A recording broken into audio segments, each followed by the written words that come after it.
Bueno, el libro, aquí está, ¿cómo estás, Axel? Gracias, Hola. Parte de nuestro programa, Axel ha venido varias veces porque de verdad dirige la Fundación El Progreso, para el progreso, una fundación que sus principios, sus valores son muy cercanos a los míos, digamos, me siento muy identificado con ellos, por lo tanto siempre es un invitado permanente a reforzar la idea de la libertad, las ideas liberales, justamente. Y vamos a preguntarle a Axel ahora sí, ya que apareció el tema de la visita del Papa y casualmente tú estás lanzando un libro. Cuéntanos un poquito de qué se trata esto. Bienvenido, Axel Kaiser. Gracias, Checho, por recibirme una vez más en este interesante programa. Ciertamente yo vengo siguiendo al Papa Francisco hace mucho tiempo, porque él es un hombre que se hace notar muchísimo, tiene posiciones en distintos temas, y una de las cosas que lo ha caracterizado es ser un Papa mucho más político que sus antecesores. Entonces, no solamente opina como cosas como, por ejemplo, que Chile tiene que darle mar a Bolivia y otro tipo de asuntos, y después tiene desaires con Macri, entonces se alinea con Cristina, a pesar que en el pasado no se llevaban bien. Entonces genera discusión. A mí lo que me importa más es el pensamiento de el Papa Francisco, porque él es líder de una institución que más que mal tiene miles de millones de feligreses. La religión con mayor cantidad de feligreses del mundo. Claro, yo creo que con él anda por ahí con el Islam. El Islam debe tener... No, casi lo dobla la iglesia. Pero las religiones chinas tienen millones más. La religión cristiana, perdón. La religión cristiana. Sí. Bueno, ya. La religión cristiana. No, pero si lo he visto 100 veces, Giovanni, no perdés el tiempo. La religión cristiana es lejos la religión de mayor cantidad de feligreses. Es decir, yo pienso más que todo en el mundo católico dentro de, ¿no? Y ahí el pensamiento que él tiene sobre el sistema económico, que él escribió una encíclica, Laudato Si, donde se refiere mucho al sistema de desarrollo industrial, el sistema capitalista, el sistema económico, y es extraordinariamente crítico y muy duro. Y entonces lo que yo hago en este libro, El Papa y el Capitalismo, es aceptar la invitación al diálogo que el Papa hace en la misma encíclica, y decir, a ver, bueno, usted dice esto, lo cito textual, veamos si es verdad, y voy a la evidencia, a los números, a lo que muestran los datos económicos. Y la verdad es que se equivoca muchísimo el Papa. Déjenme darles un ejemplo. En una de sus intervenciones, no en Laudato, que la tengo bastante citada también, el Papa dice textualmente que el gran problema, la falta de oportunidades en América Latina, la falta de trabajo, la pobreza, la miseria, es por el exceso de liberalismo económico. El exceso de liberalismo económico en América Latina. El diario El País de Uruguay, yo lo tengo citado ahí, reaccionó con una editorial muy dura cuando el Papa dijo esto, preguntándose en qué mundo vivía el Papa Francisco, porque obviamente todos los que estamos aquí sabemos que si un problema en América Latina es que no hay libertad económica, y todos los rankings, indicadores duros de libertad económica, América Latina, la mayoría de los países está entre los últimos, partiendo por Argentina, que es su propio país, está entre los últimos del mundo. Entonces, ese tipo de cosas y juicios que él emite son extraordinariamente desafortunados porque no reflejan la realidad, así de simple. El Economist tiene un artículo donde dice este es un papa mucho más impulsivo que cerebral, y efectivamente es un papa muy impulsivo, y tampoco nos podemos olvidar de que él es peronista, fue muy influido por el peronismo en Argentina, y el peronismo es una doctrina política clásicamente populista, que ve en la élite empresarial, en la gente que tiene el poder económico, en fin, un grupo que abusa sistemáticamente del resto.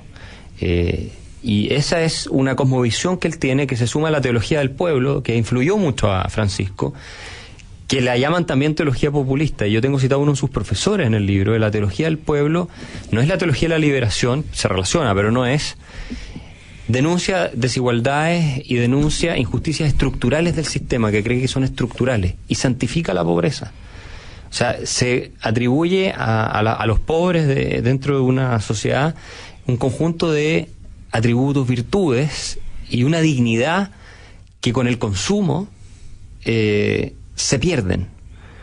Y por lo tanto hay casi una predilección por los pobres, no en cuanto a preocuparse para que salgan adelante solamente, sino que en cuanto sujetos que encarnan ciertos valores que de otro modo se perderían si no fueran pobres. Si no fueran pobres. Exacto. Y eso es muy complejo, ¿eh? A pesar de que en otras ocasiones el mismo Francisco se muestra muy preocupado por cómo es posible que no tengan acceso a esto, a educación, a salud y a ese tipo de cosas. Ahora, entender por qué en este minuto la Iglesia Católica elige un Papa como Francisco tiene que ver con otras consideraciones, a mi juicio, que son mucho más importantes para la imagen de la Iglesia que el tema económico. Es conocido su pensamiento en materia económica y yo concuerdo contigo que de repente uno dice, pucha, que los sacerdotes se metan en los temas que ellos manejan, que son los temas valóricos y todo lo demás, porque en temas técnicos se pueden equivocar, como cualquier ser humano, sobre todo si no son técnicos. Él ha mostrado con su estilo de vida una cierta consecuencia en la defensa de los pobres. Él fue un sacerdote muy relacionado con la pobreza en Argentina y a donde ejerció, digamos, y su forma de vida, de dejar de lado todo lo ostentoso, incluso no vive en el palacio que viven los papas, sino que vive en una especie de pensión de hotel, no anda en el auto lujoso que andaban todos los papas, sino que anda y eso desde el punto de vista del momento que vivía la Iglesia con todos los escándalos, ¿no es cierto? Que estaba viendo que la Iglesia, recordemos que no solamente estaba con los escándalos de los abusos, estaba con escándalos económicos muy, muy, muy fuertes, del Banco, del Vaticano, etcétera, etcétera. Como que fue elegido más bien por la imagen que podía proyectar un Papa tan sobrio como él a lo mejor, pero claro, tú le has seguido el pensamiento y ahí hay una serie de contradicciones que son interesantes de analizar. Sí, efectivamente, yo creo que marqueteramente este es un gran papa. Benedicto era un teólogo, un académico, un papa muy profundo, mucho más riguroso, mucho más cerebral, por supuesto. Y este es un rockstar, o sea, es distinto y se ha convertido en un personaje público a nivel mundial que acapara mucha prensa positiva porque además simpatizan con sus posturas ideológicas. Este es un papa, no nos olvidemos, que ha dicho cosas que son muy polémicas y que ha ido en contra de este sistema por la desigualdad que supuestamente genera y todo lo demás. Ha llegado a decir que los que piensan como los cristianos son los comunistas, textual. Ha dicho ese tipo de cosas que son... ¿Cómo? ¿Qué? Él ha declarado eso. ¿Qué declaró? Él ha declarado que los que piensan como los cristianos son los comunistas. Y que son los que le han ido quitando las banderas a los cristianos, todo refiriéndose sobre todo a esta preocupación por los pobres y por las desigualdades. Desde el punto de vista de la sensibilidad social. Desde el punto de vista de esa sensibilidad, obviamente. Pero espérate, es una frase muy compleja porque, aunque tú la expliques y entiendas a lo que se refiere, es complicado. O sea, el comunismo, que él también dice, cometió muchos errores, no habla de los crímenes, sino que habla de errores filosóficos básicos, que él no es comunista, el Papa no lo es. Eso es un error, hay gente que lo acusa, eso yo creo que no es así. Es peronista, que es otra cosa. Pero ha dicho esas tipo de cosas. De hecho, él tiene otra entrevista, lo tengo citada ahí, donde dice: a mí no me molesta que me digan comunista, porque he conocido tantos comunistas buenas personas que la verdad es que no me preocupa que me lo digan. Entonces, esas cosas son muy polémicas. A ver, si el comunista desde el punto de vista de la sensibilidad social es una cosa necesaria. Yo creo que los comunistas, los socialistas en general, en la historia de la humanidad han cumplido un rol de sensibilizar. Lo que pasa es que uno no está de acuerdo porque lo que ellos quieren hacer, o la forma como quieren hacer, finalmente termina generando más pobreza, más miseria, y está la evidencia empírica en todos los países donde han gobernado los comunistas, independientemente de que también no solamente en el tema económico, sino que el tema social, las libertades. No, y es ateo, el comunismo es ateo, niega la religión, la denuncia como el opio del pueblo. Acuérdate que Marx decía eso. Por supuesto, entonces uno dice, el Papa dice que los cristianos están más cercanos a los comunistas. Es que es una mala interpretación de... A ver, yo me siento liberal no para defender a los empresarios, sino para defender a los más necesitados. Porque los modelos, donde se ha instaurado el modelo de sociedad que yo defiendo, genera más riqueza, disminuye la pobreza y avanza todo el mundo. Por eso que lo defiendo, si no, no lo defendería. Entonces, entregarle la bandera de que los comunistas se preocupan de los pobres y la derecha o los liberales se preocupan de los ricos, es haber perdido la batalla antes de pelearla. No, pero es importante entender que Juan Pablo II, Benedicto XVI nunca habrían dicho algo así. Y que sus predecesores tampoco habrían dicho nunca algo así. Si tú lees las encíclicas hacia atrás, las encíclicas, ¿no es cierto?, Rerum Novarum en adelante, si bien hay críticas duras al capitalismo y todo, pero rechazan completa, total y absolutamente el comunismo y el socialismo. O sea, nunca, creo yo, que ha habido un papa que haya dicho algo parecido, a pesar de todo lo que uno puede hacer de interpretaciones sobre esos dichos, son complejos, no sé si favorecen a su causa, ¿te fijas? Porque en otras cosas el Papa yo le encuentro mucha razón. Cuando se mete en los temas espirituales, en lo que el ser humano es, bueno, en lo que lo llena. Ese es su fuerte. Es que ese es su fuerte, pero lo que pasa es que cuando se sale de eso, y habla de economía, y habla de calentamiento global y todo con una autoridad de cosas que en realidad no domina bien, entonces queda eso, y el resto, que es el mensaje que es más importante para los seres humanos, para todos nosotros, católicos o no católicos, queda de lado, ¿te fijas? Y eso es una lástima porque se pierde un tremendo aporte. Estamos conversando con Axel Kaiser, Giovanni Calderón. Vamos a hacer la pausa. Tenía una pregunta yo para la pausa, pero ¿cuál es el... No, este no. Ya no, vamos a la pausa nomás. Después voy a hacerle una curiosidad. Ya estamos de vuelta, dice Chechito, quiero enviar un gran saludo por intermedio tuyo a tu excelente programa, a Axel Kaiser. Le quiero comentar que años atrás vivía en tinieblas, seguía las ideas del movimiento Como Podemos de España, pero después de las elecciones del 2014 en Chile y el triunfo de Bachelet, me dediqué a investigar sobre política y sociedad y por casualidad di con la Fundación para el Progreso. Fue increíble cómo mis ideas fueron cambiando y muchas posiciones políticas, éticas, sociales, morales, etcétera, fueron transformándose. Hoy ya me considero una persona que sigue las ideas del liberalismo y me siento mucho mejor como persona. Gracias, Axel, por abrirme los ojos y mostrarme una forma positiva de ver la sociedad y la vida. Un abrazo desde Concepción, César. Increíble cómo ustedes han hecho una formación de muchos jóvenes, han hecho un trabajo bien importante ahí en la fundación. Sí, hemos tenido mucho impacto y este tipo de testimonios que obviamente es lo que uno lo llena de satisfacción y le da sentido a lo que hace, los hemos recibido muchas veces, de mucha gente que nos han dicho, a mí en lo personal también, oye, yo era socialista hasta que empecé a leer tus libros, hasta que te empecé a ver en YouTube, que es algo de una forma como los más jóvenes sobre todo se informan. Y bueno, empezaron a razonar críticamente y se dieron cuenta de que muchos de los dogmas o prejuicios que tenían no eran correctos, o por lo menos eran cuestionables. Y cuando uno piensa críticamente, creo que es un avance. Oye, ayer... Déjame intervenir un poquito, voy a hacer un poquito un contrapunto, pero primero voy a hacer una precisión. En el espíritu de Axel, de ser preciso en nuestras afirmaciones, digamos. El catolicismo representa menos del 50% de los cristianos del mundo. Y el Papa es el líder del catolicismo. No es el líder de todas las denominaciones cristianas. Sí. Por eso... Yo hablaba de eso, ¿no? De los católicos. Yo sé que tú hablabas. Yo hablaba de los cristianos. Por eso es importante el tema de la precisión. Entonces, de ahí que yo no sé, y voy a hacer el contrapunto, Axel, si vale la pena hacer un análisis de las afirmaciones económicas del Papa.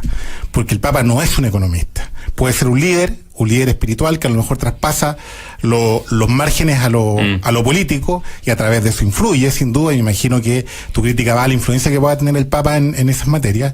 Pero obviamente yo no puedo hacer un análisis económico de las afirmaciones del Papa ni un análisis político porque no lo es. Esto me recuerda mucho a escuelas y tendencias, digamos, por ejemplo, que pretendían hacer interpretaciones económicas del derecho. que parten de premisa. Y está muy de moda eso. Un poquito pasado. Muy de moda. Estuvo muy de moda, sí, está un poquito pasado de moda por lo mismo, porque las verdades trascendentes de algunas ciencias, como la ciencia jurídica, que es anterior a la economía, van más allá, digamos, de las modas filosóficas circunstanciales. Efectivamente, la Escuela Económica del Derecho de Chicago ya está un poquito sobrepasada, digamos. No sé, yo creo que aquí hay varios que la siguen todavía con bastante. Bueno, siempre, tú sabes, siempre nos llega con un poquito de retraso todas esas influencias. Un saludo a Cheche García, gran persona. Grande, y estás sacando un buen libro también ahora en estos días. Pero lo que yo voy es a que yo creo que no sé si vale la pena hacer análisis. O sea, a ver, siempre vale la pena un análisis, ¿no?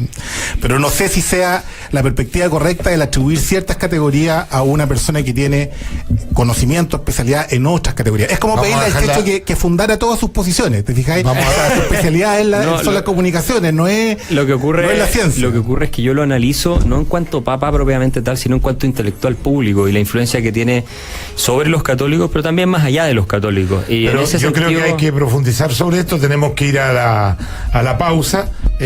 Vamos a profundizar sobre este tema porque ayer toda la polémica fue porque el presidente de la Cámara quiso cambiar el día que se iba a ver la ley de identidad de género como una forma de respeto al Papa para no provocar. La pregunta también le vamos a dejar planteada a Axel Kaiser. El lanzamiento mañana de este libro, El Papa y el capitalismo, no es una provocación ahora que viene el Papa. La dejamos plantear las dos preguntas y vamos a las noticias. A la vuelta. Regresamos. Sí. Sigamos conectados en agricultura junto a Sergio Checho Irane. Bien, ya estamos de vuelta. Aldo Bustos también le tira flores a Axel Kaiser, dice que los que tiene más claridad para defender la idea. Gracias, Aldo, por escribir, a toda la gente que escribe. Pero para aprovechar a nuestro invitado, te dejé planteado el tema. Sacar este libro justo cuando llega el Papa, ¿tiene alguna doble intención? No, es estimular el diálogo, obviamente. Si el Papa está aquí, se habla al Papa todo el tiempo. Hay muchos libros que han salido sobre el Papa, este no es el único. El mío es obviamente un libro que se enfoca en un aspecto muy relevante, me parece a mí, de su discurso. Y por eso creo que es importante analizar lo que dice el Papa. Las encíclicas terminan formando parte de la doctrina social de la Iglesia, terminan teniendo influencia sobre los fieles católicos, sobre lo que transmiten los sacerdotes, sobre lo que transmiten los obispos, en fin, y por tanto contrastar, ¿no es cierto?, hacer el ejercicio de contrastar lo que dicen los papas cuando se meten a hablar de economía con lo que es la realidad es algo que se debe hacer. Y de hecho el prólogo de este libro, que lo escribió un sacerdote argentino que es doctor en teología y que es profesor de la Universidad Católica Argentina, de mi libro,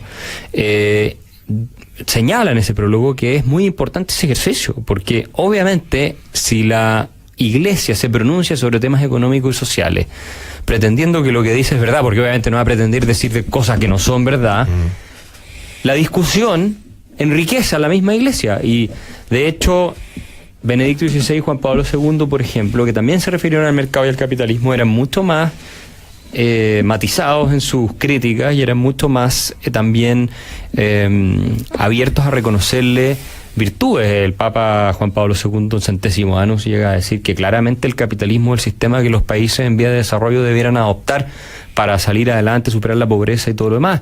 Por supuesto, él explica a qué tipo de capitalismo se refiere, pero que es básicamente la economía abierta, competitiva, con responsabilidad, con solidaridad, regulada, todo eso, pero él dice ese es el sistema. Observaciones o análisis de esa naturaleza en el Papa Francisco no se ven. O se ven muy poco, muy rara vez aparece alguna mención un tanto positiva. Cuando tú buscas en Laudato Si, en general la visión del mercado es para relacionarlo con cosas negativas, ¿no? Y los bienes de consumo y todo también para relacionarlos con pérdida de valores, con corrupción, con degradación del ambiente, con la generación de gente descartable, de pobreza. Yo creo que ahí hay un déficit en el análisis que hace el Papa Francisco y lamentablemente muchos creen después de esas cosas. Y si nosotros estamos preocupados por los más pobres de que salgan adelante, como sin duda creo yo también que es en parte la preocupación de Francisco, tenemos que tener un diagnóstico acertado para poder aplicar las soluciones correctas, si no es mucho más difícil. Y eso es lo que intento hacer en el libro. Sí, me parece un interesante ejercicio, porque si bien es cierto, nadie va a dudar de que Francisco es un líder espiritual, independientemente de la religión que cada uno ejerza, digamos,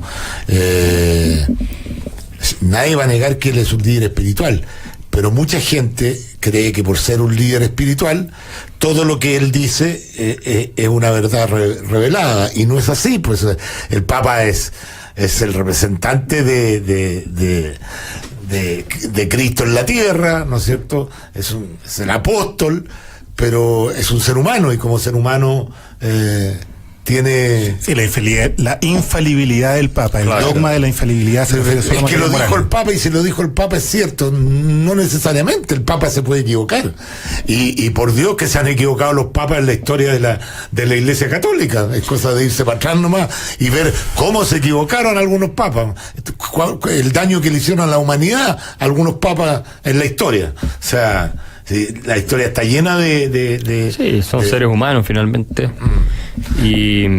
Pero de todas maneras creo importante el diálogo. Él mismo invita en Laudato Si al diálogo, o sea, no es una persona que no quiera escuchar argumentos tampoco.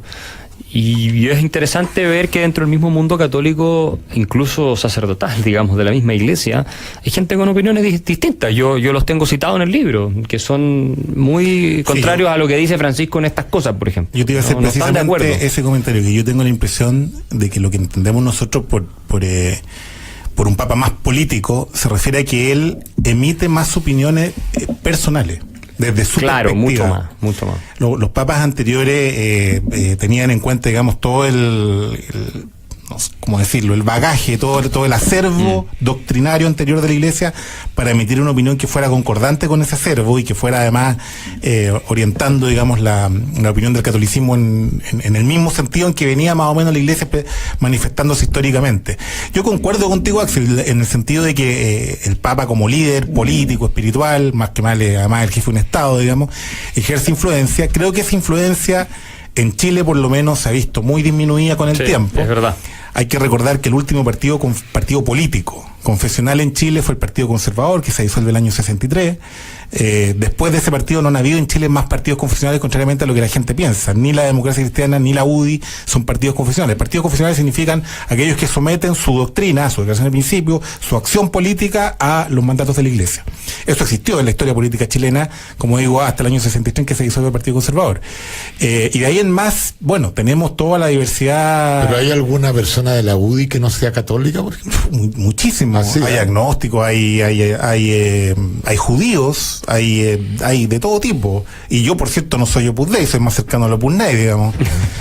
Yo fui formado religiosamente por una congregación que es de intelectuales también, los redentoristas, que junto con los diocesanos son los únicos que tienen seminarios en Chile, y con una visión además, la esencia de esa congregación es precisamente la promoción de la libertad. Por eso son redentoristas, porque la libertad es el centro de su doctrina, y eso los hace un poquito menos pechoños, digamos, y un poquito más cercanos al mundo social. Yo tiendo a simpatizar, yo de San Ignacio, yo le he leído sus textos más clásicos, no he leído ninguna doctrina que desarrolle de libros posteriores, digamos, pero, o sea, actuales, pero en general tiendo a simpatizar con la Compañía de Jesús, que es de donde proviene el Papa, y que tiene un sello muy característico, que además ha impreso ese sello en muchos políticos chilenos en su actuar. Por ejemplo, Pablo Longueira y otros tantos que estudiaron en los sagrados, ¿cómo se llama? Sí, en el bosque ahí en San Ignacio. En el San Ignacio, sí, que tiene su sello. Yo no tengo ese sello, yo soy institutano, tengo un sello más racionalista, más de otro corte, digamos, pero yo valoro el aporte además que para la cultura ha representado el mundo jesuita en la historia de la humanidad. Y lo otro, para terminar, lo que tú decías un poco de la Rerum Novarum, probablemente esa fue una encíclica de tal importancia que hay leyes que derivan ya en una época en que eran precisamente, la política tenía partidos confesionales. Por ejemplo, la famosa ley de la silla, cuando se obliga a los establecimientos de comercio a tener una silla para que las personas que atendían pudieran sentarse un rato, esa ley deriva de la encíclica Rerum Novarum, por darte un ejemplo de la influencia que ha tenido en el desarrollo de ciertos derechos. Lo que no significa, y yo quiero aclarar eso desde ya, Axel, yo soy capitalista acérrimo, liberal en todo sentido, pero sí creo que la conducta humana desgraciadamente tiene sus sombras, como dice el Checho, que le gusta decir, luces y sombras, que obliga a tener ciertas regulaciones. Pero lo contrario, nos encontramos con situaciones que ya hemos vivido. La misma crisis económica, la crisis subprime, deriva un poco también de ese exceder ciertos límites en la ambición y, pero en, es más complejo, y en la codicia. Yo estoy de acuerdo en lo de la codicia, pero es más complejo porque fíjate que en la crisis subprime, esa fue una crisis generada por el Estado norteamericano y por sobre todo por la política de subsidios para compra de viviendas por gente que no tenía capacidad de pago. Exacto, que es una típica política progresista de no, la gente tiene que tener derecho a la casa. Entonces empiezan con las regulaciones a obligar a los bancos a dar crédito subprime, después la Reserva Federal, exacto, otro órgano creado por el Estado. Fue más allá de la mera aplicación de la conducta, fue establecer una obligación a los bancos. Exacto, entonces al final generaste tú una estructura de incentivos a partir del Estado que terminó con esta tremenda burbuja que al final arruinó a mucha gente, a millones de personas que perdieron todo básicamente. Entonces hay que tener cuidado con las regulaciones. Yo soy partidario, pero tienen que ser muy inteligentes, muy bien pensadas, muy generales, de manera tal de que no se produzca el espacio para que los lobbies empiecen a torcerlas en su beneficio, que también ocurre. Los grupos de interés las desvían en su beneficio y que se abra a la competencia, porque el mercado también regula. Mira, la gente dice, no, es un mito. No, es que si también regula. Ponte el caso de Uber, que hoy día estamos en plena discusión porque se acaba de discutir el proyecto ahí, creo que en comisión mixta, de cómo va a quedar supuestamente regulado, que van a matar Uber si lo pasan así. Sí. ¿Para qué? Para proteger a los taxis, ¿no? Entonces, Uber es un sistema que hoy se regula mejor, provee mejor servicio, más seguro, es autorregulado, claro, por la tecnología que tiene implementado. Entonces el mercado en ese caso es mejor regulador que el Estado, que tú no puedes en el Estado con una regulación escrita en papel lograr ese nivel de eficiencia.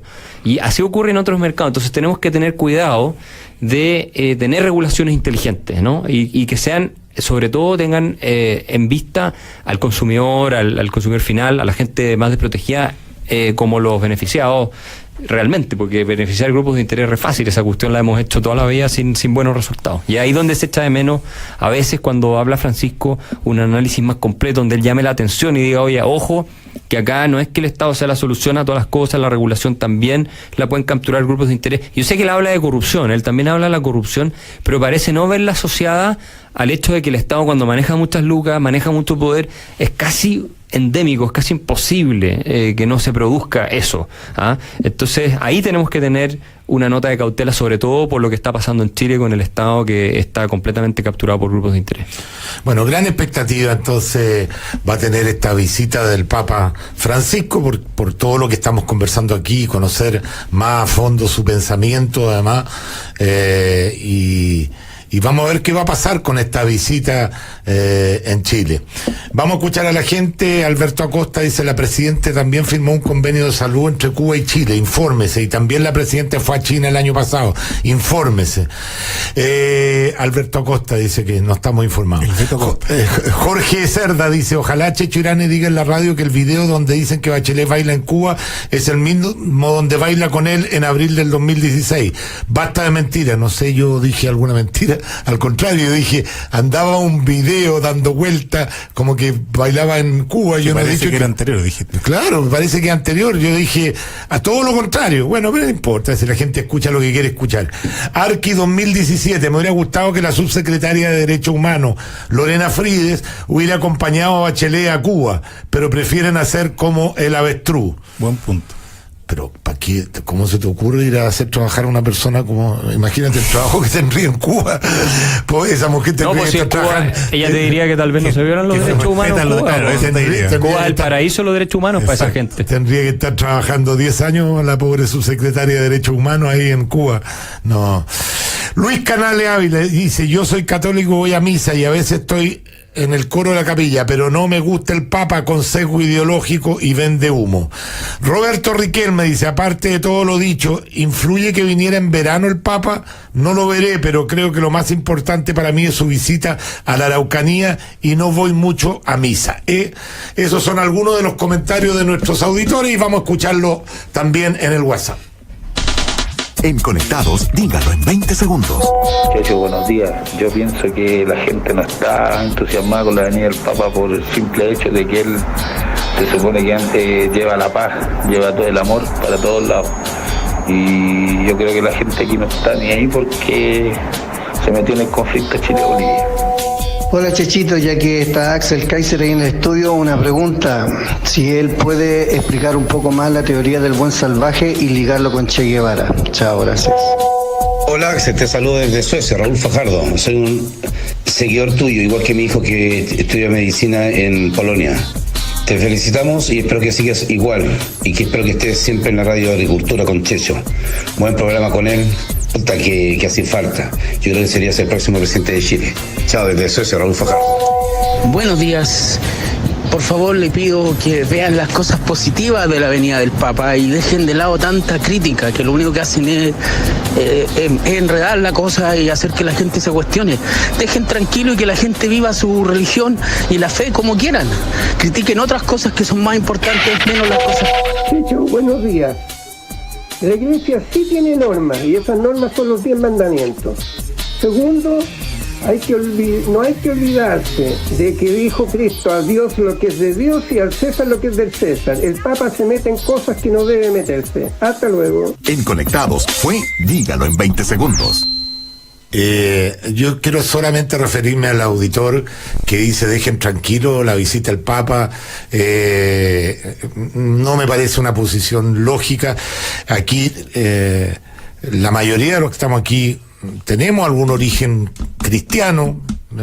Yo me he alejado últimamente de la iglesia, pero acá no hay ninguna animosidad de faltarle el respeto a una figura tan importante como el jefe de la Iglesia Católica, pero tampoco somos simios que no vamos a pensar. Yo creo que justamente esta visita es una oportunidad para conocer más profundamente el pensamiento del Papa, y en la medida que todas las reflexiones se hagan con el respeto que se tiene que hacer, no solamente por el Papa, sino que por cualquier persona. Nosotros cuando criticamos, por ejemplo, a la Presidenta de la República, a mí, en el tiempo que llevo en la radio, y saben que yo he sido un gran crítico de las políticas de la Presidenta, jamás le he faltado el respeto, jamás una talla, jamás eso, que soy humorista, por lo menos públicamente así en la radio. Entonces, ojo con esto ser tan quisquilloso. El Papa opina, y uno tiene que opinar de las opiniones del Papa, pues, es nuestro deber. No hay que ser más papista que el Papa. Yo creo que no hay que ser más papista que el Papa. Yo creo que él no tiene problemas con esto tampoco. Y cuando opina, de alguna forma está invitando a que la gente opine.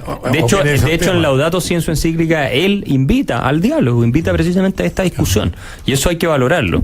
Entonces, al final, es el ejercicio sano de una sociedad democrática donde se debaten los distintos temas, y figuras que tienen una tremenda influencia como esta no pueden pasar desapercibidas para los que nos importa, y que además es una buena noticia, yo creo, en general para Chile que venga un Papa. O sea, eso es algo que nadie puede estar en desacuerdo, pero sin perjuicio de eso hay que abrirse a todos los flancos que la discusión amerita. No hay que circunscribirse nada más que a decir que sí, no, claro, no hay que menospreciar eso. Jaime García Covarrubia nos escribe: amigos, no todo lo que dice el Papa es infalible. Esta última se refiere solamente a los temas en que el Papa se refiere a ex cátedra. Esto es muy importante de saber. En general, esos temas son de fe y doctrina. Saludos, Jaime García Covarrubia. No entendí Sí, que el tema de la infalibilidad del Papa. ¿Perdón? El tema de la infalibilidad del Papa, para los que somos católicos, para el resto no importa nada, digamos, pero para los que somos católicos, la infalibilidad del Papa tiene que ver solo con temas de doctrina y de fe, no con aspectos que vayan más allá de eso. Todo lo que tiene que ver con el dogma católico, con los dogmas. Obvio que sí, con los dogmas. Vamos a hacer. ¿Qué son esos libros que trajiste? No, estos los tengo que. Son el mismo libro que te pasé a ti. Lo que pasa es que me han pedido desde el extranjero unas copias, tengo que enviar. Vamos a hacer una pausa y regresamos. Bueno, en esta conversación sobre el Papa, que motivado por el libro que lanza mañana Axel Kaiser, El Papa y el capitalismo, un diálogo necesario, han salido muchos mails, incluso hasta teorías conspirativas con respecto al Papa, que hay un cardenal ahí que dice que es parte de una mafia masónica que ha infiltrado la iglesia. Hay distintas opiniones sobre este líder espiritual, y me imagino que en los próximos días se va a conversar mucho de esto. Es el tema, va a ser el tema que vamos a tener. Aprovechando la presencia de... Oye, un paréntesis, ¿eh? Yo creo que el mayor recuerdo del Papa en el futuro, cuando ya no esté, va a ser la reforma de la curia, más que sus opiniones en materias políticas o económicas.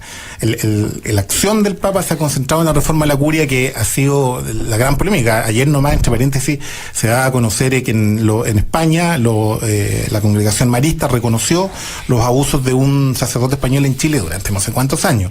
Y ahí hay mucho que trabajar, y que tiene que ver exclusivamente con el mundo de la iglesia, que realmente tiene que, no sé si actualizarse sea la palabra, pero tiene que generar un cambio de relacionamiento con el mundo, que además, por ejemplo, este mismo Papa ha estado en esa parada. Por ejemplo, en materia de diversidad sexual, el mundo parece ir a 25 años luz, digamos, de lo que son las posiciones tradicionales de la iglesia. Sí, pero por último, ese es el tema de la iglesia, el tema de que la iglesia todavía está en contra del matrimonio, personas del mismo sexo. Es entendible en términos de que es su tema, básicamente, los temas valóricos y todo lo demás. Pero la iglesia, no solamente con el tema de la pedofilia, tiene que hacer una renovación importante también con el tema económico. Al interior de la iglesia hay grandes escándalos con el banco, el Vaticano, la mafia metida dentro. Olvídate, no, la iglesia tiene que hacer una limpieza muy, muy, muy grande, si efectivamente quiere subsistir a lo largo de los años. O sea, yo creo que este Papa va a ser recordado por eso, por lo menos por el esfuerzo. No sé si lo logre. No, yo ahí le doy mérito, porque él ha sido muy fuerte, muy categórico en esas materias, y eso me parece muy bien.